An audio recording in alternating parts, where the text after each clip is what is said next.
இன்னல் ஃபிராசன் நாயிமா ஃபிஹி தனாமு தாயிமா நம் யா ஹபீபி சாலிமா நம் ஆமினன். இதெல்லாம் வந்து சினிமா மெட்டில் படிக்கிறது எப்படி, இதெல்லாம் நாங்கள் வந்து ஒரு போட்டியாகவே மாணவர்களுக்குள்ள இதெல்லாம் நடக்கும். அப்போ இதெல்லாம் வந்து மார்க்கத்தில் இல்லாதது, இணை வைப்பு அப்படிங்கிற சிந்தனையே கிடையாது. பக்தியோடு வருமானத்திற்காக காசுக்காக ஓதி இருக்கிறோம். அப்போ இதெல்லாம் நமக்கு வந்து தெரிய வருது, எவ்வளோ பெரிய இணையோடு நம்ம இருந்திருக்கிறோம், அதுலேருந்து நம்ம விலகிட்டோம். அப்போ இந்த மாதிரியான பதிவுகள்லாம் திரும்ப திரும்ப நம்ம வந்து மக்கள்கிட்ட சொல்கிறதுக்கான காரணம் என்ன அப்படின்னு சொன்னோன்னா, மௌலுதுங்கிறது எல்லாரும் நாங்கள் அதுலேருந்து வந்தவங்க தான். மௌலுது உங்களை விட சிறப்பாக ஓதியிருக்கோம், ஏராளமான வீடுகளில் ஓதியிருக்கோம். அதில் ஒரு பாட்டு தான், ஹுப்புன்னபி அலல் இன்சானி முஃப்தரதுன் வஹுப்பு அஸ்ஹபிஹி நூரும் பி புர்ஹானி.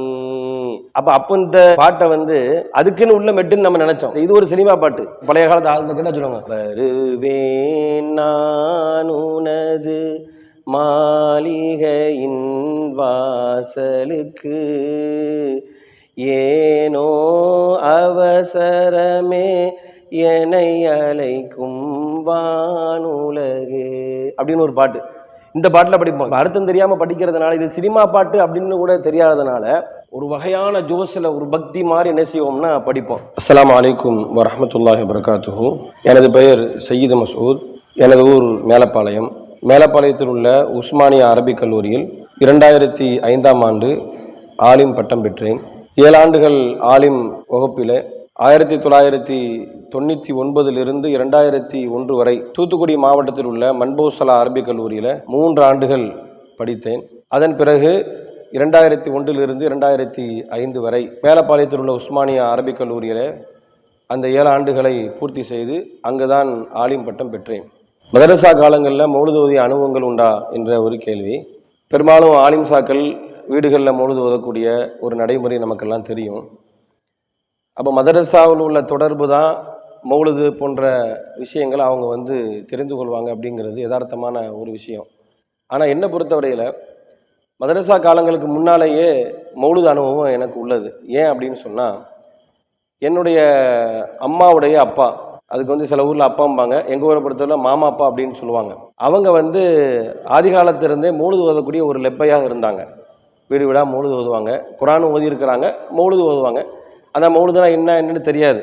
அது ஒரு தொழிலாக செஞ்சு வந்த ஒரு காலம். இப்போ அவங்களோட கூட போய் அந்த வீடுகளுக்கு போய், அவங்க வயசான காலத்தில் இருப்பாங்க, வீடு வீடாக மௌலிது ஓத போவாங்க. அவர்களோட என்னையை அழைச்சிட்டு போவாங்க. கூட நான் போவேன், கிதாப்பை கையில் கொண்டு போவேன், அவரை பிடிச்சிட்டு போவேன். நடக்க முடியாது, கையை பிடிச்சி நடப்பார். அப்படி வீடு வீடாக மௌலிது போகக்கூடிய அந்த காலகட்டத்தில் அவரோட இருந்து பழக்கத்தில் எனக்கு அந்த மௌலிதுடைய சில அனுபவங்கள் எனக்கும் உண்டு. அதுக்கு பிறகு மதரசா காலங்களில் இன்னும் கொஞ்சம் நல்ல அனுபவம் ஆயிடுச்சு. அதிலும் குறிப்பாக தூத்துக்குடி மதரசா பொறுத்தவரையில் அங்கே வந்து அதிகமாக அது வந்து ஹுராஃபத்து சிந்தனை உள்ள ஒரு மதரசா. தர்கா, மௌலிது, ஃபாத்திஹா இதெல்லாம் வந்து மற்ற மதரசாக்களை விட அங்கே கொஞ்சம் அதிகமாகவே உண்டு நான் ஓதிய காலகட்டத்தில்.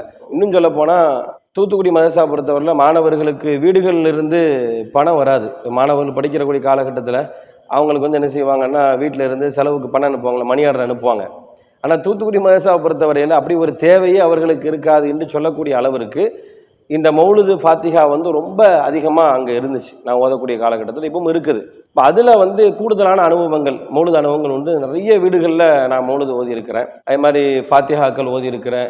ஒரு ஆள் இறந்து போனாங்க, 40 நாள் ஓதக்கூடிய ஃபாத்திஹாக்கள் ஓதி இருக்கிறேன், மௌலிது ஓதி இருக்கிறேன். மதரசாக்களில் இருந்தே மாணவர்கள் என்ன செய்வாங்கன்னா மௌலிது ஓத கூட்டு போவாங்க. குறிப்பாக அந்த ஏப்ரல் மாதம் வந்துடுச்சுன்னா அந்த புதுக்கணக்கு அப்படின்னு போடுவாங்க. இந்த புதுக்கணக்கு அப்படின்னு போட்டாங்கன்னா அந்த ஏப்ரல் மாதத்தில் அதிகமான கோட்டாக்கள் வரும். மதரசாவுடைய அப்போ இருந்த தலைமை ஆசிரியருடைய தலைமையில் பல கடைகளுக்கு நாம் என்ன செய்வோம்னா போவோம். தூத்துக்குடி அல்லாமல் வேறு பல்வேறு ஊர்களுக்கும், விருதுநகர் போன்ற பல ஊர்களுக்கு நாம் என்ன செய்வோம்னா இங்கேருந்து அழைச்சிட்டு போவாங்க. அதில் நல்ல ஒரு வருமானம். இப்போ மௌலிது ஓதினாலும் கூட அதை வந்து ஒரு குருட்டு பக்தி இருந்துச்சு ஆரம்ப காலகட்டத்தில். மதரசாவுடைய அந்த காலங்களுக்கு முன்னாலெல்லாம் ஒரு குருட்டு பக்தி இருந்துச்சு. ஒரு பக்தியோடு ஓதுவோம், அர்த்தம் புரியாமல் ஒரு பக்தி இருந்துச்சு, அதை ஓதுவோம். மதரசா காலங்களில் அது காசு வருமானம் வரும் பொழுது அதில் இன்னும் ஆர்வமாக என்ன செஞ்சோம்னு சொன்னால் மௌலிது ஓதணும். அதிகமான பைசாக்கள் மாணவர்களுக்கு மத்தியில் என்ன செய்யணும் புரளும். குறிப்பாக அந்த ரபியுல் அவ்வல் மாதம் தூத்துக்குடி மன்போசலா மதரசா பொறுத்தவரை மாணவர்கள் என்ன செய்வாங்க, மௌலிது ஓதுவாங்க. பள்ளிவாசலும் மதரசாவும் அடுத்தடுத்து இருக்கும். பள்ளிவாசலில் வச்சு என்ன செய்வாங்கன்னா மௌலிது ஓதுவாங்க. இஷா தொழுகைக்கு பிறகு தொடர்ச்சியாக என்ன செய்வாங்க மௌலிது ஓதுவாங்க. அப்போ வந்து இந்த ரபியுல் அவ்வல் அரையாண்டு பரீட்சை அந்த காலகட்டத்தில் பரீட்சைக்கு ஒரு பக்கம் லீவ் விட்டுருப்பாங்க, பரீட்சைக்கு பாடம் வாங்குறதுக்கு ஒரு நாள் பாடம் பார்க்கணும், ஒரு நாள் பரீட்சை அப்படி இருக்கும். பள்ளிவாசலில் மௌலிது வாங்க ரொம்ப விமர்சையாக நடக்கும். அது எங்களுக்கு மத்தியில் ஒரு போட்டியே இருக்கும், மாணவர்களுக்கு மத்தியில். நாங்கள் ஓதக்கூடிய காலகட்டத்தில் எங்கள் சும்ராவில் ஒரு 5 பேர் இருந்தோம். மற்ற சும்ராக்கள் இருப்பாங்க, பெரிய சும்ரா வகுப்பு படிக்கக்கூடிய மாணவர்கள்லாம் இருப்பாங்க. அவங்க ஒரு மெட்டு எடுத்தாங்கன்னா நாங்கள் ஒரு 2 மெட்டு எடுத்து என்ன செய்வோம்னா பாட்டு படிப்போம். இது ஒரு பெரிய அளவில் வந்து ஒரு காம்படிஷன் மாதிரியே இருக்கும். ஏன்னா எங்களுக்குள்ள ஒரு போட்டியாக இருக்கும். இன்னைக்கு வந்து 3ஆம் சும்ரா மாணவங்க என்ன மெட்டு எடுக்க போகிறாங்க தெரியல, இந்த மாதிரிலாம் இருக்கும். நாங்கள் எடுக்கிற மெட்டில் அவங்களால ஓத முடியாது, அவங்க ஒரு மெட்டு எடுப்பாங்க, அது திணறும். ஏன்னா ப்ரிப்பரேஷன்லாம் இருந்தாங்கன்னா எல்லாம் ஒரே மாதிரி போகும். அப்போ அது ஒரு போட்டியாக இருக்கும். நாங்கள் எடுக்கிற மெட்டு உங்களால் வந்து என்ன செய்ய முடியல, ஓத முடியல அப்படின்ற மாதிரி இருக்கும். நாமளும் என்ன செய்வோம்னா புதுசாக மெட்டு எடுப்போம் அப்படின்னு மெட்டு எடுத்து அந்த காலங்களில் நம்ம என்ன செய்யணும், அதை ஓதணும். இது பக்தியாக அப்படின்னு இல்லாமல் அது ஒரு என்டர்டெயின்மெண்ட்டு, அது இல்லாமல் வருமானம், நல்ல காசு. யாருக்கு அர்த்தம் தெரியாத இல்லை என்ன எழுதியிருக்கு அப்படிங்கிற ஓதக்கூடிய காலத்தில் அந்த அர்த்தம் தெரியாது, அதை எங்களுக்கு சொல்லிக் கொடுக்கவும் மாட்டாங்க. அது ஏதோ ஒரு தொழிலாக ஆலிம்களும் அது இன்னைக்கு வரைக்கும் அது தொழிலாகவே செய்கிறாங்க. அப்போ நாங்களும் ஒரு தொழிலாகவே என்ன செஞ்சோம்னா அதை செஞ்சோம். ஓதக்கூடிய வீடுகளில் தான் அது பக்தியாக நடப்பாங்க. அதுக்குன்னு விமர்சையாட்டு பெரிய மேக்கட்டின்னு சொல்லுவாங்க, எங்கள் ஊரில் மேக்கட்டின்னு சொல்லுவாங்க. அதுக்கு அதை ஓதக்கூடிய அந்த இடம் லெப்பை வந்து உட்காந்து ஓதுவார். அதை ஓதக்கூடிய அந்த தலைக்கு மேலே என்ன செய்வாங்கன்னா பெரிய மேக்கட்டி மாதிரி கட்டி விட்டு, அது ஒரு விரிப்பு, கீழே விரிக்கிற விரிப்பை ஒரு டிசைனான விரிப்பு மேலே கட்டியிருப்பாங்க. ஓரங்களில் ஃபுல்லாக என்ன செய்யணும்னா பூ தொங்கும். எங்கள் வீட்டிலேயே ஓதிருக்கிறாங்க. என் வீட்டிலேயே வந்து மொய்தீன் மௌலிது ஓதுவாங்க, ரொம்ப விமர்சையாக இருக்கும். இப்போ நாங்கள் பெரிய ஒரு குடும்பம், ஜாயிண்ட் ஃபேமிலி, பெரிய குடும்பமாக இருந்தோம். அந்த மௌலிது ஓதக்கூடிய அந்த இடத்துக்கு மட்டும் எங்கள் சின்ன பிள்ளைங்க யாருமே விட்டுற மாட்டாங்க. ஏன்னா அது வந்து ரொம்ப ஒரு சுத்தமான இடம் அப்படிங்கிற அளவில். எந்த அளவுக்குன்னு சொன்னால் ஒரு பள்ளிவாசலை தாண்டிய ஒரு சிறப்பு கொடுப்பாங்க அந்த இடத்துக்கு. மாதவிலக்கு ஏற்பட்ட ஆட்கள் தெரியாமல் கூட அந்த இடத்துக்கு போயிட்டாங்கன்னா பெரியவங்கலாம் கடுமையான நம்மளை திட்டுவாங்க. ஏன் நீங்கள் அங்கே போனீங்க, அது போகக்கூடாது, தீட்டாயிடு அப்படி ஆயிடும்னு சொல்லி திட்டுற அளவுக்கு இருந்துச்சு. நான் இந்த மாதிரி சின்ன வயசில் வீட்டில் அந்த மாதிரி இடத்துக்குலாம் என்ன செஞ்சோன்னா விளையாட்டு புக்கில் போயிடுவேன். அப்போ அடிப்பாங்க, காடு கரையெல்லாம் சுற்றிட்டு வந்து காலை கழுக்காமல் நீ போகிறேன்னு அடியெல்லாம் வாங்கியிருக்கேன். அந்த அளவுக்கு பெரிய பக்தி அவங்களுக்கு பக்தியாக இருக்கும். ஆனால் ஓதக்கூடியவங்களுக்கோ அதை வரக்கூடிய ஆலிம் சாக்களுக்கு அது பக்தி, அவங்கள பொறுத்தல ஒரு வருமானம். ஆகக்கூடிய 2 பேருக்கு அர்த்தம் தெரியாது, அதில் என்ன இருக்குது அப்படிங்கிறதே தெரியாது. இப்படி நாங்கள் தெரியாமல் நம்ம என்ன செஞ்சோம்னா நிறைய மௌலிதெல்லாம் ஓதியிருக்கிறோம். அப்போ ஏன் இதை நம்ம சொல்கிறோம் அப்படின்னு சொன்னோன்னா, இன்றைக்கி நம்ம இந்த அல்லாஹ்வுடைய கிருபையால தௌஹீதுடைய சிந்தனைக்கு நம்ம வந்துட்டோம். வந்த பிறகு இன்றைக்கி ஒரு சில ஆட்கள் அந்த மௌலிதை நம்ம வந்து எதிர்த்து பேசும்பொழுது, அதனுடைய கருத்துக்கள் இணை வாசகங்கள் எதிர்த்து பேசும்பொழுது நம்மளை நோக்கி சொல்லக்கூடிய சில வார்த்தைகளுக்கெல்லாம் வந்து மௌலிது தெரியாது. இல்லை, அதை பற்றி தெரிஞ்சாதானே இவங்க, அதை பற்றி உண்டான நாலேஜ் கிடையாது, ஓத தெரியாது, இந்த மாதிரியான ஒரு பேச்சுக்களும் மக்களுக்கு மத்தியில் இருக்குது. அதனால தான் நான் ஒரு சில நானும் மௌலிது ஓதனம் தாங்கிறதுக்காக வேண்டி நான் சொல்கிறேன். மௌலிது நிறைய ஓதி இருக்கிறோம். எந்த அளவு இருக்குன்னா, ஆரம்ப காலகட்டத்திலலாம் வந்து இப்போ இந்த புதுசான சினிமா பாட்டுகள்லாம் எடுக்கிறாங்க. ஆரம்பத்தில் உள்ள அந்த ஆலிம் சாக்கள்லாம் பழைய பாட்டுகளே எடுப்பாங்க. இன்னைக்குள்ள ஆட்களுக்கு என்ன பாட்டுன்னு கூட தெரியாது. இப்போ உள்ள ஜெனரேஷனுக்கு தெரியாது, பழைய ஆட்களுக்கு தெரியும். நாங்களாம் ஓதுவோம், ரொம்ப ரசித்து லைத்து ஓதுவோம். அதில் ஒரு பாட்டு தான், ஹுப்புன்னபி அலல் இன்சானி முஃப்தரதுன் வஹுப்பு அஸ்ஹபிஹி நூரும் பி புர்ஹானி. அப்போ இந்த பாட்டை வந்து அதுக்குன்னு உள்ள மெட்டுன்னு நம்ம நினைச்சோம். இது ஒரு சினிமா பாட்டு. பழைய காலத்து ஆளுங்க கேட்டா சொல்லுவாங்க, வருவேன் நான் உனது மாளிகையின் வாசலுக்கு, ஏனோ அவசரமே என்னை அழைக்கும் வானுலகு அப்படின்னு ஒரு பாட்டு. இந்த பாட்டில் படிப்போம். இது இப்போ அர்த்தம் தெரியாமல் படிக்கிறதுனால, இது சினிமா பாட்டு அப்படின்னு கூட தெரியாததுனால ஒரு வகையான ஜோஸில் ஒரு பக்தி மாதிரி என்ன செய்வோம்னா படிப்போம். இப்போ பெரிய பெரிய இடங்கள்ல அதிகமாக வந்து காசு கொடுப்பாங்க, பெரிய கடை, பணக்காரன் அப்படின்னு அங்கே இந்த மாதிரி மட்டும் தான் ஓடும். அது மாதிரி ஒரு சின்ன வீடுகள் அந்த மாதிரி இடத்துக்கு போனாங்கன்னா இதுக்கு வேகமாக வந்துடும். ஹுப்புன் நபி அலல் இன்சானி முஃப்தரதுன் வஹுப்பு அஸ்ஹபிஹி நூரும் பி புர்ஹானி மன் கான யஅலமு அன் அல்லாஹ காலிகுஹு அப்படி ஓடும். அப்போ குறைவாக காசு கொடுக்குற இடத்துக்கு ஒரு மாதிரியும், அதிகமாக காசு கொடுக்குற இடத்துக்கு ஒரு மாதிரி, இது மாதிரி வருமானத்திற்காக வேண்டி நாங்களும் இந்த மௌலிதெல்லாம் ஓதி இருக்கிறோம். இதை நான் 2-3 உங்களுக்கு உதாரணத்துக்கு சொல்லி காட்டுறதுக்குன்னா, நான் அந்த இணை வைப்பில் இருந்த இந்த ஷிர்க் மௌலிதெல்லாம் படித்து தான் இன்றைக்கி அதெல்லாம் வந்து குஃபுர் அப்படிங்கிறத விளங்கி நம்ம விலகி இருக்கிறோங்கிறதுக்காண்டி சொல்ல வரும். அப்போ இந்த மாதிரி நம்ம என்ன செய்யணும், மதரசா காலங்களுக்கு முன்னாலேயே மௌலிது அனுபவங்கள் உண்டு. மதரசாக்கள்லேயே நிறைய என்ன செஞ்சுருக்கோம்னா மௌலிது ஓதி இருக்கிறோம். அது மாதிரி வந்து சினிமா பாடல்களில் மெட்டெடுக்கிறதுக்கான ஒரு போட்டியெல்லாம் எங்களுக்குள்ளே நடக்கும். மதரசா மாணவர்களுக்குள்ளேயே இன்றைக்கி என்ன பாட்டில் எடுக்கலாம் அப்படின்னு யோசிப்போம். அதில் மதரசாவுடைய கிதாபுகளில் ஒரு கிதாபு, அதில் ஒரு பாட்டு வரும். அது என்ன கிதாபு எனக்கு ஞாபகத்தில் இல்லை, ஆனால் அந்த பாட்டு எனக்கு ஞாபகத்தில் இருக்குது. அந்த குழந்தைய தூங்க வைக்கிறதுக்காக வேண்டி படிக்கக்கூடிய தாலாட்டு பாட்டு அப்படிம்பாங்க. அந்த பாட்டு என்ன அப்படின்னு நீங்கள் பார்த்தீங்கன்னா, இன்னல் ஃபிராசன் நாஈமா ஃபீஹி தனாமு தாஈமா நம் யா ஹபீபி சாலீமா நம் அமீனன் நம் ஆமீனா. இப்படி ஒரு பாட்டு வந்து பாட புத்தகத்திலேருந்து சொல்லி கொடுத்தாங்க. அது என்ன பாடம்னு எனக்கு ஞாபகத்தில் இல்லை, 20 வருஷம் தாண்டிடுச்சு, அதனால் ஞாபகத்தில் இல்லை. ஆனால் பாட புத்தகத்தில் உள்ள ஒரு பாட்டு இது சொல்லி கொடுப்பாங்க. இது வந்து இந்த நீல கடலின் ஓரத்தில் அப்படி ஒரு பாட்டு இருக்குல்ல, அதனுடைய மெட்டில் இதை சொல்லி கொடுத்தாங்க. அப்போ படித்தோம், இன்னல் ஃபிராசன் நாஈமா ஃபீஹி தனாமு தாஈமா நம் யா ஹபீபி சாலீமா நம் அமீனன் நம் ஆமீனா. அப்போ இதை வச்சு என்ன செஞ்சோம்னா, இது வேறு என்ன மெட்டில் படிக்கலாம் அப்படின்னு உட்காந்து யோசிச்சுட்டு இருக்கும்போது, அப்போது ஒரு புது மெட்டு, இந்த மெட்டில் நம்ம நாளைக்கு கிளாஸில் வந்து இது படித்த மாதிரி படித்து காட்டணும். ஆசிரியர் வந்து என்ன செய்வாருன்னா, பாட்டை வந்து அந்த பைத்தை வந்து பாட்டாவே படித்து காட்டுவோம், அதே மாதிரி நாங்கள் படித்தும் காட்டணும். ஏன்னா சில பாடங்கள் வந்து பைத்தாவே இருக்கும். அதில் வந்து சொல்லப்போனால் அந்த கிராமரில் வந்து அல்ஃபியத் இப்னு மாலிக்னு சொல்லி ஒரு கிராமர் புக் இருக்குது, 3ஆவது வகுப்பு மாணவர்களுக்கு ஓதி கொடுப்பாங்க. அது ஃபுல்லாக அல்ஃபியா, அது ஃபுல்லாமே வந்து பைத்தாவே தான் இருக்கும், 1000 பைத்துகள் அப்படின்னு சொல்லுவாங்க. அதை வந்து நடத்தக்கூடிய ஆசிரியர் அது பைத்தா பாட்டா படித்து தான் என்ன செய்வார், நடத்துவார். அது மாதிரி பாட்டாக என்னென்ன பாடம்லாம் இருக்குது அதெல்லாம் பாட்டாக வந்து படித்து காட்டி தான் எங்கள்கிட்ட என்ன செய்வாங்கன்னா பாடம் நடத்துவாங்க. அதே மாதிரி நாங்களும் என்ன செய்யணும்னா பாட்டாக வந்து படித்து காட்டணும். அப்போ எங்களுக்குள்ள ஒரு நாள் இந்த பாட்டு, இந்த இன்னல் ஃபிராசன் நாயிமா இருக்கு இல்லையா, இதை நம்ம வேறு ஏதாவது மெட்டில் எடுத்து படிப்போமான்னு சொல்லி எங்களுக்குள்ளே பேசிக்கிட்டோம். அப்போ ஒரு மெட்டு எடுத்தோம். என்ன மெட்டு அப்படின்னு சொன்னால், அது சினிமா பாட்டு மெட்டு. இன்னல் ஃபிராசன் நாயிமா ஃபீஹி தனாமு தாயிமா நம் யா ஹபீபி சாலிமா நம் ஆமீனன். இப்படி படித்து காட்டினேன், நான் படித்து காட்டுறேன். அப்போ இதில் இருக்கவங்க சொன்னால், இந்த பாட்டை படிச்சுன்னா கண்டிப்பாக அவங்களுக்கு 4-5 பேர் படத்துக்கு போகிற குரூப் இருக்குதுல, படத்துக்கு போயிட்டு வந்துட்டாங்கன்னு கண்டிப்பாக தெரிஞ்சு போகும், இது வேலைக்கு ஆகாது அப்படின்னாங்க. நான் எதுக்கு சொல்கிறோம்னா, இதெல்லாம் வந்து சினிமா மெட்டில் படிக்கிறது எப்படி, இதெல்லாம் நாங்கள் வந்து ஒரு போட்டியாகவே மாணவர்களுக்குள்ளே இதெல்லாம் நடக்கும். அப்போ இதெல்லாம் வந்து மார்க்கத்தில் இல்லாதது, இணை வைப்பு அப்படிங்கிற சிந்தனையே கிடையாது.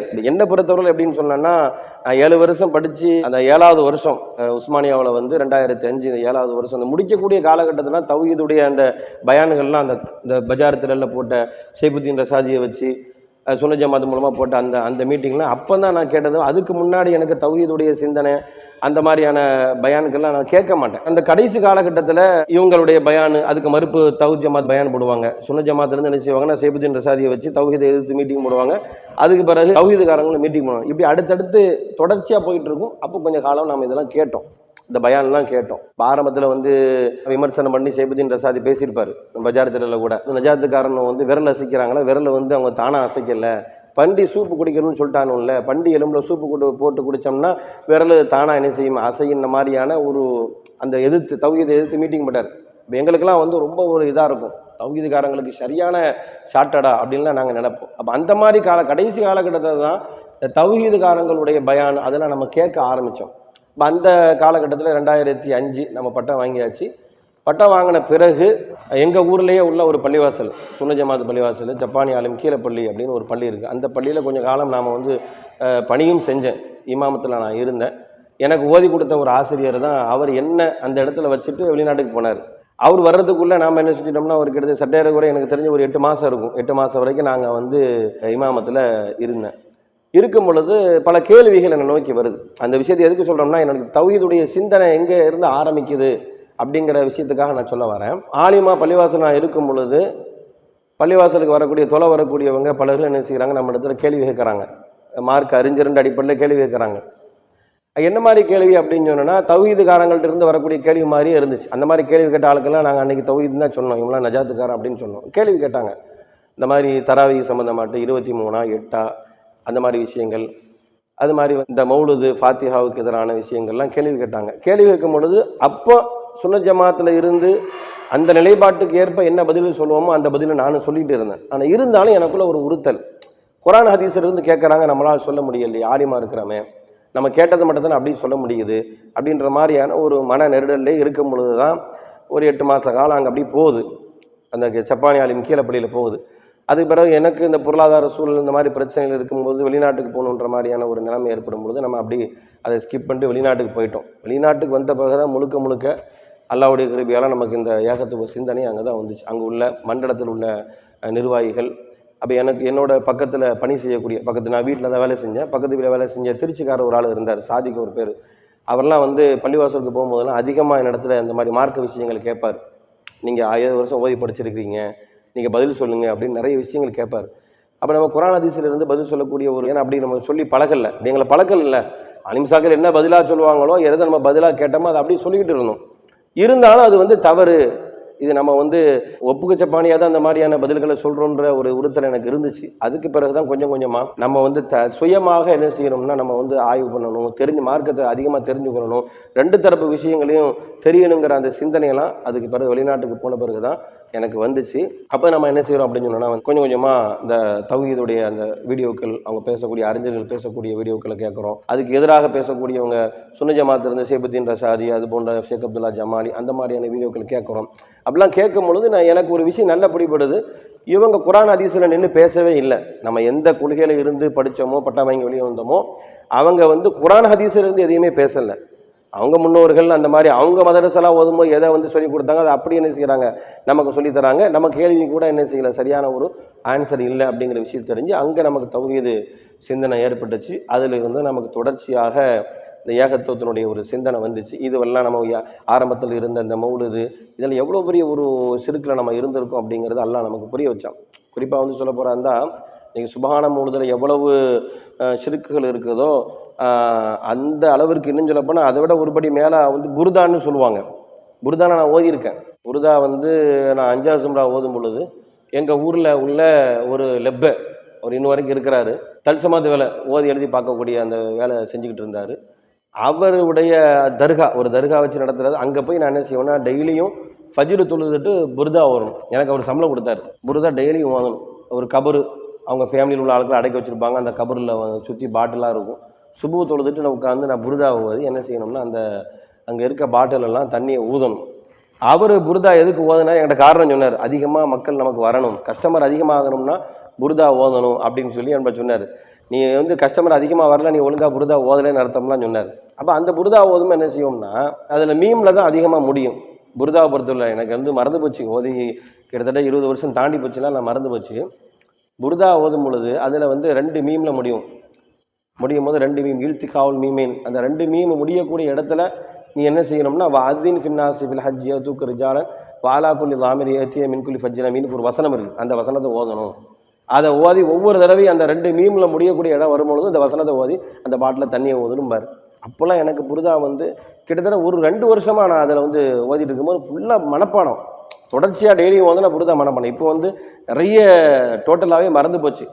ஆனால் அது அந்த காலத்தில் ஒரு பக்தியோடு வரும். புருதா அப்படிங்கிறது வந்து அது மிகப்பெரிய ஒரு இணை வைப்பில் உள்ளது. பூஸ்ரீ இமாம் ஓதினார் அப்படின்னு சொல்லுவாங்க. பூஸ்ரீங்கிறவர் கனவுல நபியை வந்து புகழ்ந்து பாட்டு படித்தார் அப்படின்லாம் இருக்கும்.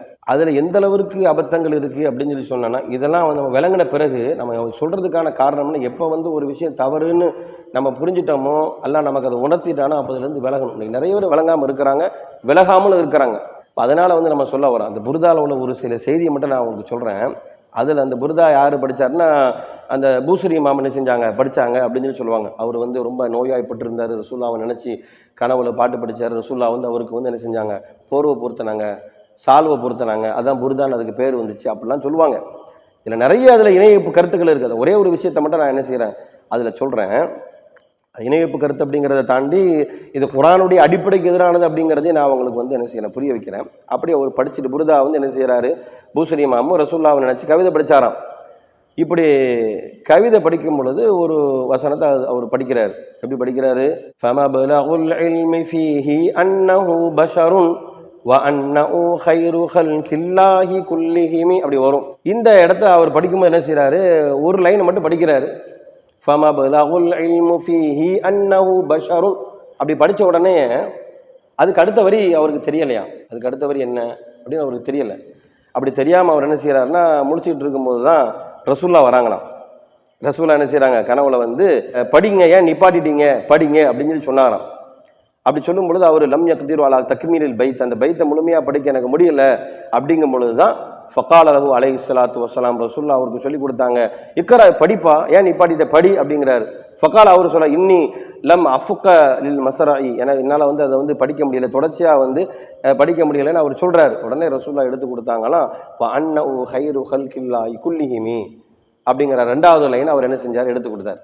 2 லைன் தான் முதல்ல என்னது ஃபமபலகுல் இல்மு ஃபீஹி அன்னஹு பஷருன் வ அன்னஹு கைரு ஹல்கில்லாஹி குல்லிஹிம். என்ன கருத்து அப்படின்னா, அவர் பூசரி இமாம் வந்து ரசூலுல்லாஹ் பற்றி நிறைய ஆய்வு செஞ்சாராம். ரசூலுல்லாஹ் எப்படிப்பட்டவர் அப்படின்னு ஆய்வு செஞ்சு அதில் அவருக்கு கிடைச்ச கல்வி என்னன்னு சொன்னால் அன்னஹு பஷருன், ரசூலுல்லாஹ்ங்கிறது மனிதர் தான் அப்படிங்கிற அவர் விளங்கிட்டாரு. அதுக்கு அடுத்த லைனே சொல்லலை, தெரியல அவருக்கு, படிக்க வரமாட்டேங்குது. உடனே ரசூலுல்லாஹ் வந்து படின்னு சொல்கிறாங்க, என்னால் படிக்க முடியல இவர் சொல்கிறாரு. உடனே ரசூலுல்லாஹ் என்ன செய்கிறாரு, எடுத்து கொடுக்குறாங்க. என்ன அப்படின்னா அன்னஹு கைரு ஹல்கில்லாஹி குல்லிஹிம், அவர் மனிதராக இருந்தாலும் மனித குலத்திலேயே சிறந்தவர் அப்படின்னு ரசூலுல்லாஹ் வந்து எடுத்து கொடுத்தாரு அப்படின்லாம் என்ன செஞ்சு எழுதி வச்சிருக்கிறாங்க. இது ரசூலுல்லாஹ்வே வந்து என்ன செஞ்சாரு, கவிதை படிச்சாரு அப்படிங்கிற கருத்து சொல்லுது. குர்ஆனுக்கு நேரடியான முரணா இல்லையா? அல்லாஹ் குர்ஆன் என்ன சொல்றான், ஒமா அல்லம்னா உஸ்ஸிர் ஒமா எம்பகைலா, இந்த நபிக்கு நாம் கவிதையை கற்றுக் கொடுக்கவில்லை, அது அவருக்கு தேவையும் இல்லை அப்படின்னு அல்லாஹ் சொல்றான். எது தேவையில்லைன்னு சொல்லி எது அல்லாஹ்வே நான் அவருக்கு கற்றுக் கொடுக்கல, அவருக்கு தெரியாது அப்படின்னு சொல்லிட்டானோ அதை ரசூலுல்லாஹ்வே வந்து படிச்சாரு அப்படின்னு எழுதி வச்சிருக்கிறாங்களா இல்லையா? இந்த அபத்தத்தை தான் நான் என்ன செஞ்சிருக்கிறேன்னு சொன்னா, பக்தியோடு வருமானத்திற்காக காசுக்காக ஓதி இருக்கிறேன். அப்போ இதெல்லாம் நமக்கு வந்து தெரிய வருது, எவ்வளோ பெரிய இணையோடு நம்ம இருந்திருக்கிறோம், அதுலேருந்து நம்ம விலகிட்டோம். அப்போ இந்த மாதிரியான பதிவுகள்லாம் திரும்ப திரும்ப நம்ம வந்து மக்கள்கிட்ட சொல்றதுக்கான காரணம் என்ன அப்படின்னு சொன்னோம்னா, மௌலுதுங்கிறது எல்லாரும் நாங்கள் அதுலேருந்து வந்தவங்க தான். இன்னைக்கு தௌஹீது சிந்தனையில் இருந்தாலும் கூட மௌலுது உங்களை விட சிறப்பாக ஓதியிருக்கும், ஏராளமான வீடுகளில் ஓதியிருக்கும், நிறைய காசு சம்பாதிச்சு இன்னைக்கும் அது வருமானம் தான். இன்னைக்கு நிறைய இடத்துல ஓதத்தான் செய்கிறாங்க. அதெல்லாம் வந்து விட்டுட்டு விலகி நம்ம வந்திருக்கோன்னு சொன்னால் எதுக்கு காரணம் என்னென்னா, அதெல்லாம் இணை வைப்பு, இறைவனுக்கு செய்யக்கூடிய துரோகம் அப்படிங்கிறத விளங்கி நம்ம வந்திருக்கோம். அது மாதிரி யார் யார் அதை விளங்கி வாங்கன்னு நம்ம சொல்கிறோம். ஒரு நல்லவர், ஒரு இறையச்சவானுடைய அடையாளம் என்ன அப்படின்னு குர்ஆன் சொல்லும் பொழுது, இறையச்சவான்னா யார், அவர் எப்படி இருப்பார் அப்படின்னு குர்ஆன் சொல்லும் பொழுது அல்லாஹ் என்ன சொல்கிறான் அப்படின்னு சொன்னா, ஒரு தப்பு செஞ்சிருவாங்க, ஒரு தவறு செஞ்சிருவாங்க. ஒய்தா ஃபாலு ஃபாஹிஷத்தன் அவ் தலம் அன்ஃபுஸஹும் ஸக்கருல்லாஹ், தங்களுக்கு தாங்களே அநியாயம் செஞ்சிருவாங்க, ஒரு தீமையை செஞ்சிருவாங்க. உடனே அல்லாஹ்வுடைய சிந்தனை வரும், ஃபஸ்தக்ஃபிரு துனூப, அல்லாஹ்ட்ட மன்னிப்பு கேட்பாங்க. ஒமை யக்ஃபிரு துனூப இல்லல்லாஹ், அல்லாஹ்வை தவிர மன்னிக்கக்கூடியவன் யார் அப்படின்னு எல்லாம் கேட்குறான். கேட்டுட்டு வரும்பொழுது இறுதியில் அல்லாஹ் சொல்லக்கூடிய வார்த்தை தான் முக்கியமானது, வலம் யுசிர்ரு அலாமா ஃபாலு ஒஹும் யாலம், எதை விட்டும் அவர் விலகினார்களோ, எது தீமைன்னு தெரிஞ்சுட்டு அதுலேருந்து விலகிய பிறகு அதன் பக்கமே திரும்ப அவங்க போக மாட்டாங்க அப்படின்னு அல்லாஹ் சொல்கிறான். அப்போ எதை தீமைன்னு நம்ம தெரியணுமோ அதுலேருந்து விலகணும்னு அல்லாஹ் சொல்கிறான். நீங்கள் எத்தனை உலமாக்கள் இது தீமைன்னு தெரிஞ்ச பிறகும் கூட பள்ளிவாசலில் உட்காந்து படிக்கிறாங்க, ஆலிம் சாக்கள் படிக்கிறாங்க. அப்போ இந்த மாதிரியான இணைவைப்பு அனாச்சாரங்கள்லாம் வந்து நரகத்தில் சேர்க்கக்கூடியது. அல்லாஹ் ரப்பல் ஆலமீன் எங்களை போன்ற தௌஹீத் சிந்தனை உடையவங்களை அல்லாஹ் பாதுகாத்து அதுக்கு நம்ம அல்லாஹ்வுக்கு நன்றி செலுத்திக்கிட்டு இருக்கிறோம். அப்போ தொடர்ச்சியாக இது மாதிரியான பிரச்சாரங்கள் நாங்கள் முன்னெடுப்பதற்கான காரணம் இதுவெல்லாம் இணை வைப்பு. இதை நீங்கள் மக்களுக்கு சொல்லிகிட்டு இருக்கிறோம். எதை வந்து ஒரு காலத்தில் பக்தியாகவோ வருமானத்துக்காகவோ நம்ம செஞ்சுட்டு இருந்தோமோ அது மார்க்கத்துக்கு எதிரானது, அந்த மாதிரியான இணை வைப்புலேருந்து அல்லாஹ் நாங்களை பாதுகாத்துட்டாங்கிறத தொடர்ச்சியாக மக்கள்கிட்ட நாங்கள் பிரச்சாரம் செஞ்சுட்டு வருகிறோம். எனவே உலமாக்களுக்கு சொல்லக்கூடிய ஒரு தகவல் என்னன்னு சொன்னால், இணைவை நம்ம தௌஹீத் ஜமாத்துக்கு வாங்க, நஜாத்துக்காரதான் நீங்கள் உங்கள் பார்வையில் நஜாத்துக்காரர் ஒரு நஜாத்துக்கு வாங்கலாம் கூப்பிடலை. நாம் சொல்கிற விஷயம் என்ன அப்படின்னு சொன்னோம்னா, அல்லாஹ்வுக்கு இணை வைக்கக்கூடிய இந்த யாரென்றே தெரியாதவர்களால் எழுதப்பட்ட இந்த மௌலுது குப்பைகள், சிறுக்கான இணை வைப்பான கவிதைகள், இதை படிக்கிறதுலேருந்து நீங்கள் விலகுங்க, மக்களுக்கு அதை விளக்குங்க அப்படின்னு தான் நம்ம சொல்ல வரோம். அதனால் இது மாதிரியான ஏகத்துவ சிந்தனையை உடைய எங்களை அல்லாஹ் வந்து மாற்றிருக்கா அப்படின்னு சொன்னால் நம்ம அல்லாஹ்வுக்கு அதிகமாக நன்றி செலுத்துறோங்கிறத இந்த காணொளி வாயிலாக தெரியப்படுத்திக் கொள்கிறேன். அஸ்ஸலாமு அலைக்கும் வரஹ்மத்துல்லாஹி. அல்லாஹு அக்பர், அல்லாஹு அக்பர்.